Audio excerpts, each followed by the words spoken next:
moi, c'était extraordinaire parce que notre président de jury, Abderrahman Sissoko, était extraordinaire et a rassemblé autour de lui, pas des cinéastes seulement, mais des gens de la chanson. Enfin, on était de diverses compositions. Et moi, c'était la première fois que je faisais partie de membres de jury pour le cinéma. J'avais un peu le trac, mais moi, j'ai travaillé avec mon instinct. Je suis arrivée 2 jours en retard, mais j'ai rattrapé les films parce que j'étais en tournée.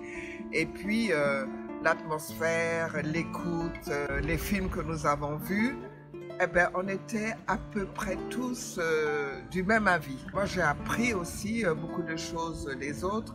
Moi, j'ai jugé en tant que chorégraphe et danseuse, et eux, ils ont jugé suivant ce qu'ils étaient. Et on est tombé pratiquement sur les mêmes choses. Et je trouve que c'est rassurant, hein, parce qu'il y avait le Maghreb, il y avait les Africains de l'Est, de l'Ouest et tout, de voir qu'il y avait une unité et que ce que nous espérons pour l'Afrique, vraiment, et ce que nous faisons à l'École des Sables, que mon mari est allemand et moi sénégalaise, ou on dirait l'Europe et l'Afrique, eh bien, nous sommes arrivés à unir l'Afrique par la danse parce que nous formons des danseurs de toute l'Afrique, francophone, lusophone, anglophone, à l'École des Sables. Et on est réunis par la danse, ce que les politiques n'arrivent pas à faire. Ils devraient mettre l'art en premier. Vraiment, c'est rassurant de voir que les artistes sont bien ensemble. J'ai vu que les longs métrages, mais je trouvais qu'ils parlaient pratiquement tous des mêmes problématiques de l'Afrique.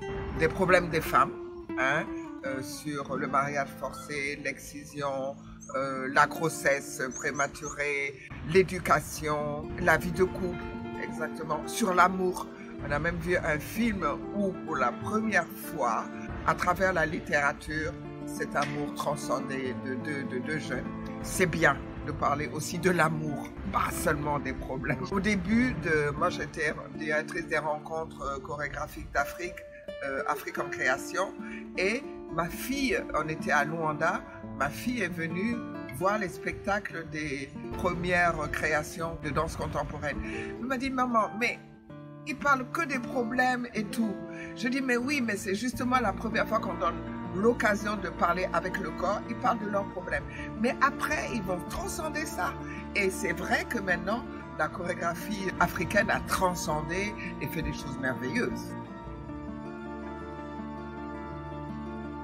Mon fils a été directeur artistique pendant 5 ans. Il est allé vers d'autres horizons, voilà, et c'est bien, il se libère de sa mère.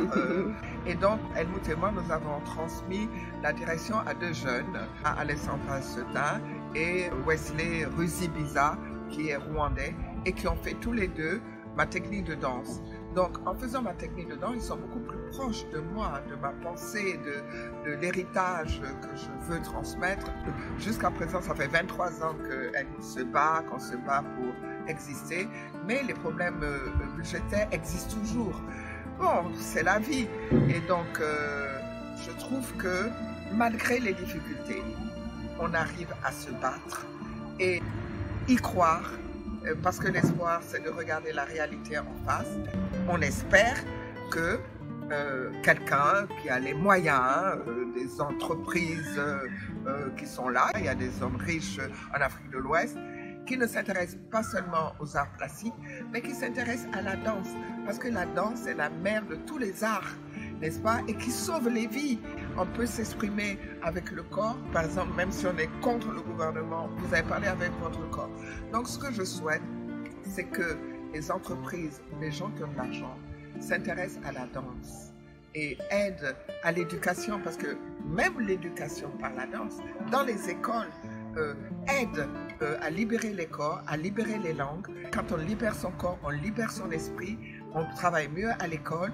Et pour l'éducation sexuelle, l'éducation normale, et même pour les langues de notre propre pays, quand on apprend les danses des autres pays, on est ouvert pour apprendre d'autres langues et être ouvert au monde. D'abord, je me suis mariée à Bruxelles, à Anderlecht. Ça a été une époque extraordinaire pour moi et qui m'a aidée, comme je dis. Béjart et Senghor m'ont aidé à retourner dans mes racines. À travers le miroir de leurs yeux, j'ai retrouvé mes racines parce que c'est un Européen, un Africain qui ont cru en moi, qui m'ont aidé à faire connaître ce que je suis, ce qu'est la danse. En Afrique, cette danse contemporaine, cette danse moderne, c'est un souvenir inoubliable. J'adore Bruxelles parce que c'est cosmopolite. De là, on peut aller partout en Europe et même en Afrique. Je vais danser là-bas et je retourne toujours avec plaisir parce que c'est quand même la ville où je me suis mariée, où après Moudra Afrique, je me suis reconstruite. Voilà, c'est pour ça que quand on lui a demandé d'ouvrir un Moudra en Afrique, je crois qu'il y avait l'Inde, et donc il a dit je vais aller au Sénégal parce que j'ai un quart de sang sénégalais et Germaine Acogny qui a commencé quelque chose de nouveau. Donc je vais aller au Sénégal et ça a été extraordinaire non seulement pour moi, mais pour l'Afrique. Parce que quand le président Senghor a vu mon travail, il a dit « je ne peux pas le juger, mais j'ai un ami qui peut le juger » et c'est comme ça que le président Senghor, étant invité par le roi Baudouin, m'a mis dans ses valises. De croire en eux et que de ne pas être en compétition, dire je vais être meilleur que celui-là. C'est avec soi-même qu'il faut être en compétition, dire voilà, aujourd'hui je suis là, demain je serai là, etc. Donc, être en compétition avec soi pour aller vers le meilleur. Ah, bien sûr, il y a des stages pour les amateurs 2 semaines et même des stages pour les aînés à partir de 50 ans jusqu'à 100 ans. On peut venir danser à l'école des Saints. Inch'Allah.